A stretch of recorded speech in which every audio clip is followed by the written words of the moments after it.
Hello friends, இன்றைக்கி வீடியோவில் என்ன பார்க்க போகிறோன்னா எக் ரைஸ். ரொம்ப ஈஸியான மெத்தடு. அதுக்கு என்னென்ன தேவை அப்படிங்கிறத பாருங்கள். முட்டை நான் 3 முட்டை எடுத்து உடச்சி வச்சிடலாம். முதல்ல உடச்சிருவோம்.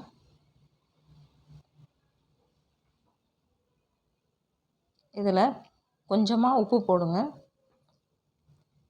அடுத்து மஞ்சள் தூள் 1 டீஸ்பூன் போடுங்க. அப்போ தான் அந்த முட்டையோட ஸ்மெல் அடிக்காமல் இருக்கிறதுக்கு இந்த மஞ்சள் தூள் போட்டு மிக்ஸ் பண்ணால் தான் நல்லாயிருக்கும். ஸ்மெல் வராமல் இருக்கும்.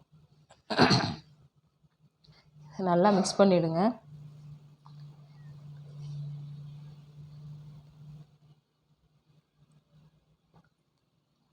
நல்லா கலந்துட்டு அடுத்து இது கூட பெப்பர் தூள் கொஞ்சம் போட்டுடலாம்.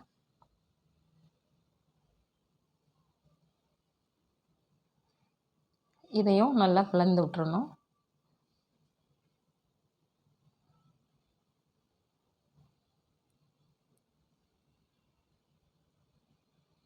அடுத்து இப்போ ஆயில் ஊற்றிடுங்க பாத்திரத்தில்.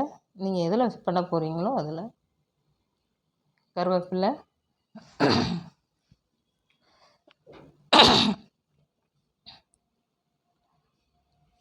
அடுத்து வெங்காயம். நான் ஒரு வெங்காயத்தை சின்ன சின்னதாக கட் பண்ணி வச்சுருக்கேன். நீங்கள் இந்த மாதிரி பொடிசு பொடிசாக கட் பண்ணி வச்சுருங்க. இதையும் போட்டு நல்லா வதக்கிடலாம்.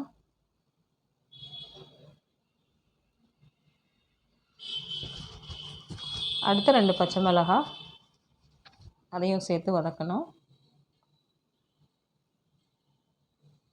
தக்காளி, நான் ஒரு தக்காளி இந்த மாதிரி சின்ன சின்னதாக கட் பண்ணுங்கள். ஏன்னா சீக்கிரம் அது அவியணும்.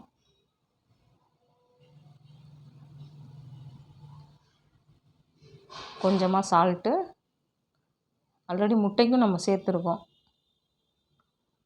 கொஞ்சமாக மஞ்சள் தூள் சேர்ந்து நல்லா கிளறுங்க. கரம் மசாலா 1 டீஸ்பூன் போடுங்க.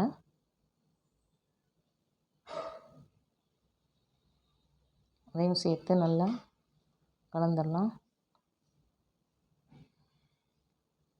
அடுத்து சில்லி பவுடர் 1 டீஸ்பூன் போதும்.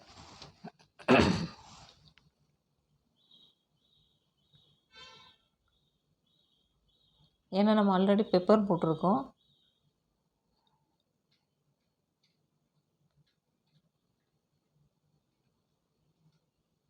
வதங்கிருச்சு.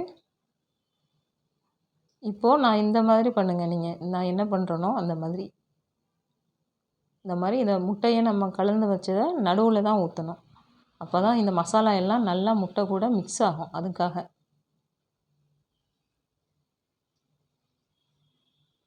இப்போ இதே நல்லா கலந்துடலாம் முட்டையை.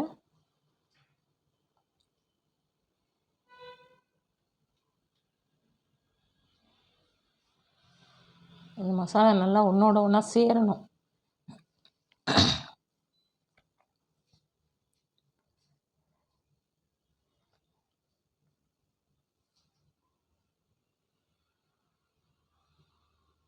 இந்த மாதிரி சின்ன சின்னதாக வச்சுட்டு நம்ம வடித்து வச்ச சோறை இதில் போட்டு மிக்ஸ் பண்ணிடலாம். அவ்வளோதான். ரொம்ப ஈஸியான மெத்தடு தான் இது. லஞ்சுக்கெல்லாம் நல்லாயிருக்கும். சிம்பிளாக செய்யணுன்னா இதுதான் ஈஸி.